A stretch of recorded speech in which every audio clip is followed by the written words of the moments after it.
ya. Tapi itu emang kata ayat begitu, tebang katanya gitu. Ada satu lagi ayat yang saya mau bilangin. Saya mau kasih lihat bahwa kita ada kuasa itu loh. Ada kuasa, hidup kita ini ada kuasa. Matius 7 ayat 19, semua baca ini. Matius 7 ayat 19, semua baca. Mari kita baca, 2, 3.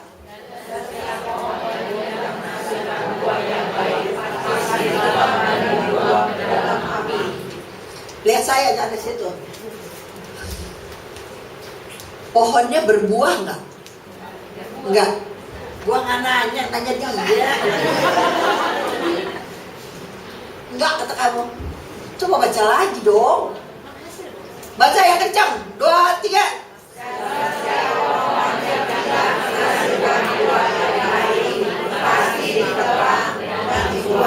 Pohonnya berbuah nggak? Tapi saya mau bilang ini ya, bisnis MLM belajar dari sini. Saya atasannya, ini downline saya berbuah, tapi downline saya nggak bisa cari downline lagi, maka buahnya tidak baik. Bisa nangkep nggak? Baru saya sebut buah saya baik kalau downline ini bisa cari downline lagi. MLM belajar dari sini, keren nggak? Sebab kenapa? Sebab berbuah itu bukan karena, kalau misalnya saya, anak PA saya ada 50 misalnya, saya nggak boleh sombong dulu. Sebab bisa-bisa orang belajar dekat sama saya bukan karena saya jadi teladan hidup, tapi karena karisma saya. Saya cantik sekali, saya kaya, sama datang PA dikasih makan bakmi terus gitu ya kan. Jadi orang datang terus gitu kan, diajak jalan. Jadi orang datang, saya nggak boleh bangga kalau itu jadi buah saya. Sampai anak buah ini punya anak buah lagi, baru berarti saya impartasikan kepada dia, sehingga dia bisa, kemudian dia cari jiwa lagi. Bisa nangkep nggak begitu? Ya. Itu baru buah. Susah apa gampang? Susah. Kenapa susah? Kenapa susah? Karena apa? Sekarang kalau di gereja nih, ya. Nih di gereja nih. Udah di gereja nih. Siapa yang mau jadi panitia? Siapa yang mau jadi apa? PICK mau jadi. Orang pasti banyak tahu, tapi tetap ambil pelayanan jasmani. Ngerti gak pelayanan jasmani? Aku konsumsi deh. Aku antar jemput deh. Aku perlengkapan deh, ngerti gak gitu? Tapi orang gak ada yang bilang, ya deh ntar gue yang doa deh, gue yang bersaksi deh, gue yang bawa firman deh. Susah apa gak? Padahal Yohanes 6 ayat 27, coba baca Yohanes 6 ayat 27. Kalau mau cari pekerja untuk tubuh jasmani gampang apa susah? Gampang. Nggak berapa susah, ya itu udah susah, tapi nggak terlalu susah, ya nggak? Ini buktinya saya sampai kemarin penyanyi lain, terus penyanyi sampai datang. Berarti ada banyak kan? Ya kan? Tapi biarpun penyanyi harus cari buah, tahu nggak? Mari kita baca 2, 3. Bukan untuk makanan yang tanpa rasa, melainkan untuk makanan yang bertahan sampai kepada hidup yang kekal, yang akan diberikan anak manusia kepadamu. Sebab dialah yang disahkan oleh Bapa Allah dengan berkat. Bekerjalah bukan untuk makanan yang dapat binasa. Semua orang bekerja untuk makanan yang dapat binasa, bukan? Iya nggak? Tapi ini perkataan Yesus, bukan? Tetapi bekerjalah untuk makanan yang bertahan kepada hidup yang kekal, firman, bukan? Kenapa sulit cari pekerja yang rohani untuk pelayanan rohani? Kenapa? Iya, ketua. Pantes jadi ketua. Tepuk tangan bakal nanti. Sebab orang kalau yang suruh pekerjaan untuk membawa hidup yang kekal, dituntut keteladanan hidup. Kenapa anak gak mau nurut sama kita? Sebab kita bilang, lu jangan ngerokok ya, lu belum bisa cari duit, tau gak lu? Gak boleh ngerokok, tapi kita ngerokok. Stop gak tuh anak? Enggak. Ya, kita harus menjadi teladan dari apa yang kita ajarkan. Amin gak? Sebelum kita tahu ada kuasa dalam perkataan kita, maka nomor 1, kita harus apa? Bertobat. Ada 3 buah, saya mau bahas sedikit aja.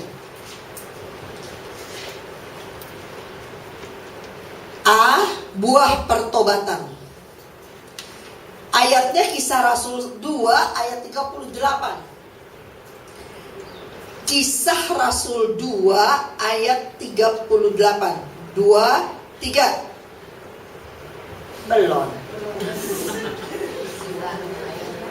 Kisah Rasul 2, 38. 2, 3. Jawab. Bertobatlah dan hendaklah kamu masing-masing memberi dirimu dibaptis dalam nama Yesus Kristus untuk pengampunan dosa.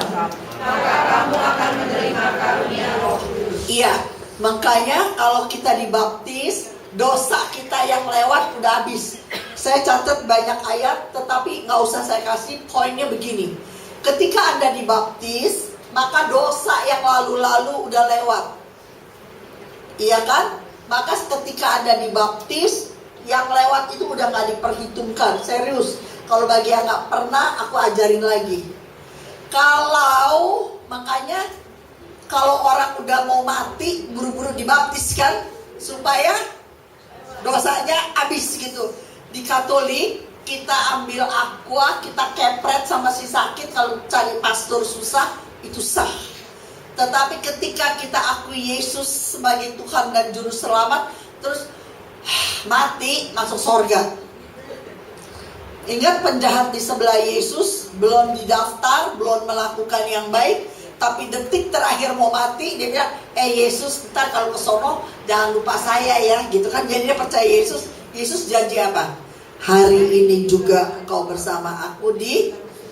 Tapi kita habis dibaptis, kagak mati-mati. Iya kan? Kalau habis dibaptis nggak mati-mati, dosa lagi gitu. Iya kan? Makanya pelajarannya adalah dengan kekuatan sendiri kita tidak mungkin bisa tunduk dan taat kepada perintah Tuhan. Catat, jangan bengong. Dengan kekuatan sendiri kita tidak mungkin bisa tunduk taat kepada perintah Tuhan. Nggak mungkin. Contoh yang dari paling konkret, sejak dapat hukum 10 hukum Taurat sampai Yesus datang, tidak ada seorang pun yang bisa melakukan hukum Taurat dengan sempurna. Nggak ada. Jadi dengan kekuatan sendiri nggak mungkin. Makanya Tuhan waktu melalui Yesus harus menerima karunia Roh Kudus. Makanya waktu kita dibaptis atas nama Bapa, Putra, dan Roh Kudus. Ingat ya, harus nomor 1 kita ada buah pertobatan.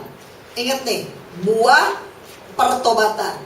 Tapi buah pertobatan itu kalau nggak ditolong sama Roh Kudus nggak bisa. Saya kasih contoh, misalnya kalau kita pergi retret, di retret tersentuh sekali. Di misa terakhir, misa pemutusan, kita nangis, tisu berlembar-lembar. Terus janji, gue gak mau ngelawan laki gue lagi, udah gak mau. Kebun binatang gak mau keluar lagi, gak mau pelit-pelit, gak mau marah, gak mau lagi. Tahan berapa lama?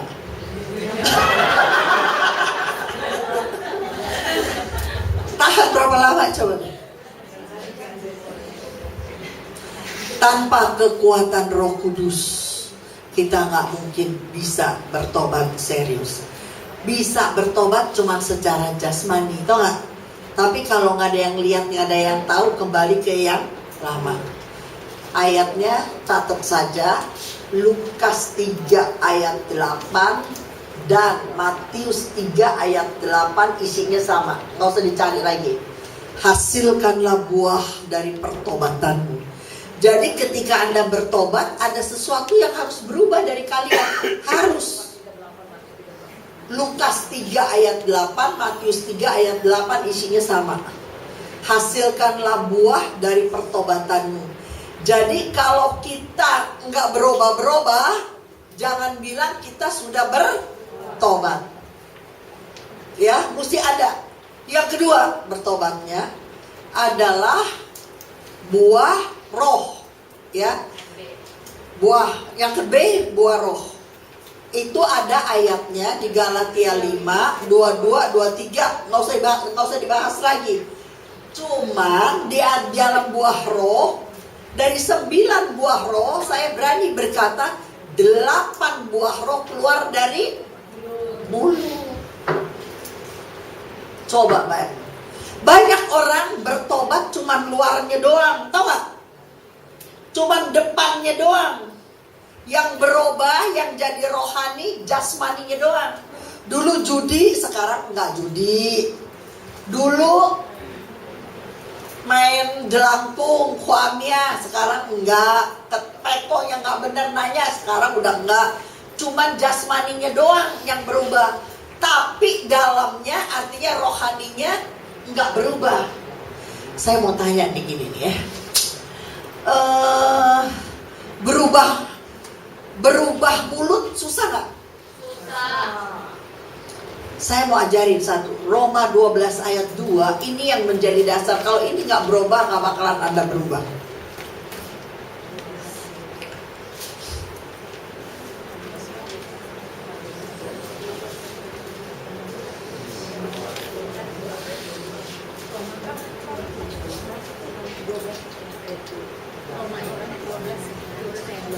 Bahasa Inggrisnya lebih bagus ntar kalau kamu lihat. Mari kita baca. Kamu menjadi serupa dengan dunia ini, tetapi berubahlah oleh pembaharuan budimu, sehingga kamu dapat membedakan. Udah stop. Bahasa Inggrisnya coba. Sama Roma 2 ayat 2. Nih, coba ya. Iya betul, benar. Ya, but be ye transformed by the renewing of your mind. Pembaharuan budi, bahasa Inggrisnya lebih jelas, pembaharuan pola pikir bukan? Dengerin teman-teman ya, ini benar-benar pengalaman. Kalau Anda mau berubah, biar pergi 1000 kali retret, tapi otak kita tidak dirubah oleh firman Tuhan, engkau gak berubah. Bisa nangkep gak begitu? Ya, sebab pikiran kita ini yang harus diperbaharui. Mulut ini corong dari pikiran kita bukan? Ya kan? Mulut ini corong. Coba kita lihat Matius 11. Matius 11 ayat. Kalau otaknya gak berubah, mulutnya gak bakalan berubah. Seringkali ibu-ibu lapor sama saya begini, Jun, berdoa 11 tahun, akhirnya suami gue jadi Katolik. So what? 19 tahun gue tunggu-tunggu, akhirnya suami gue berubah, jadi Katolik. So what? Kalau cuma jadi Katolik doang, berubah gak? Di mana itu? Matius 11 ayat yang ke Matius 12 ayat 34 sampai 37.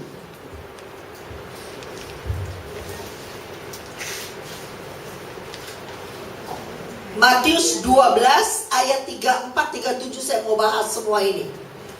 Ini dasarnya. Mari kita baca 2 3. Hai kamu keturunan, bagaimana kamu dapat mengucapkan hal-hal yang baik, sedangkan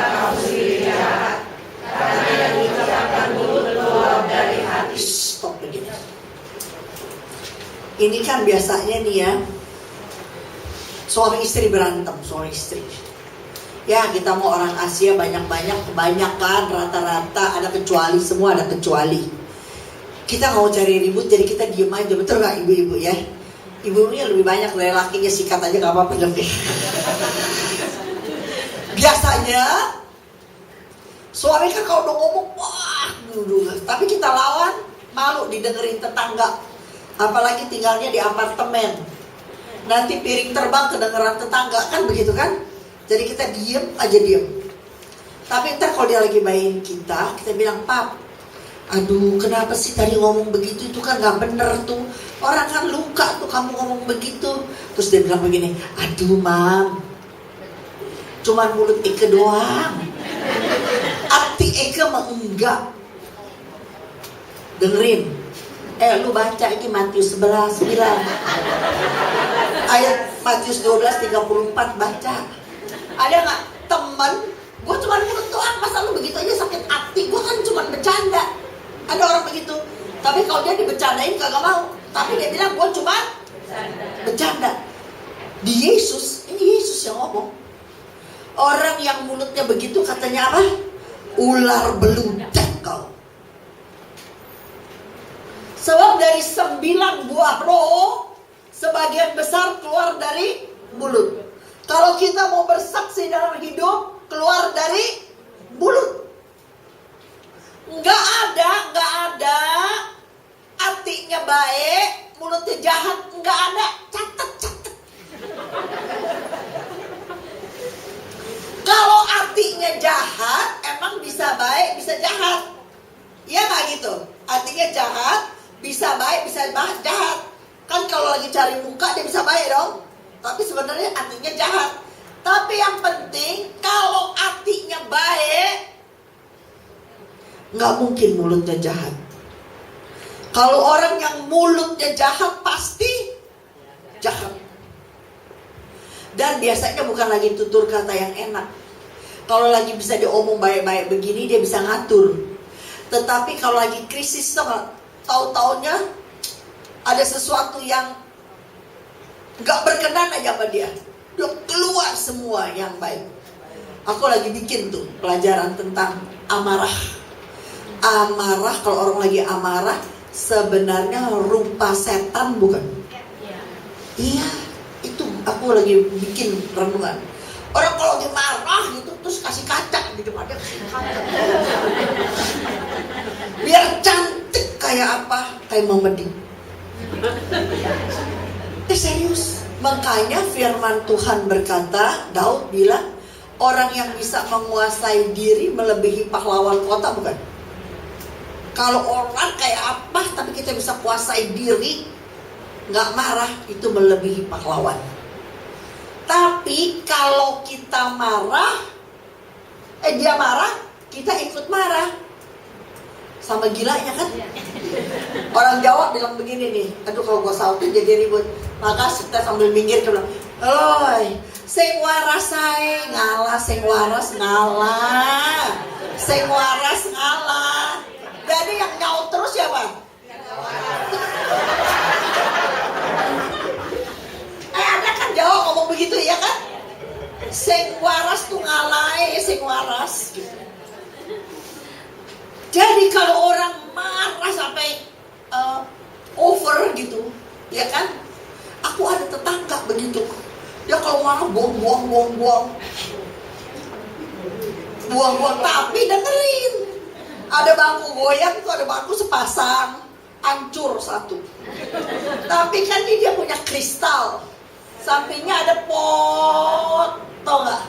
Kalau lagi ngamuk kok mata ketengah, gue kalau marah matanya gelap. Kok mata gelap? Kok lu nggak sambit pakai kristal ya? Kok lu sambitnya pakai kembang, pakai pot sirih gading melulu? Gue liatin. Sebenarnya mata gelap nggak tuh? Kagak. Kalau mata gelap, kristal juga sekali-sekali hantam dong. Tapi nggak pernah salah tuh, dia ngebanting nggak pernah salah. Pot melulu, piring, pot, gelas melulu. Artinya matanya gelap nggak? Agak gelap.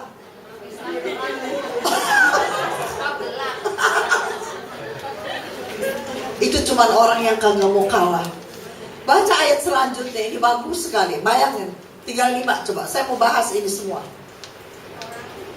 35. Orang yang baik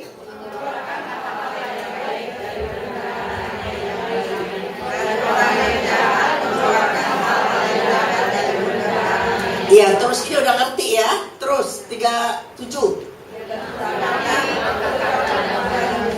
Setiap kata sia-sia yang diucapkan orang harus dipertanggungjawabkan. Ya susah kan?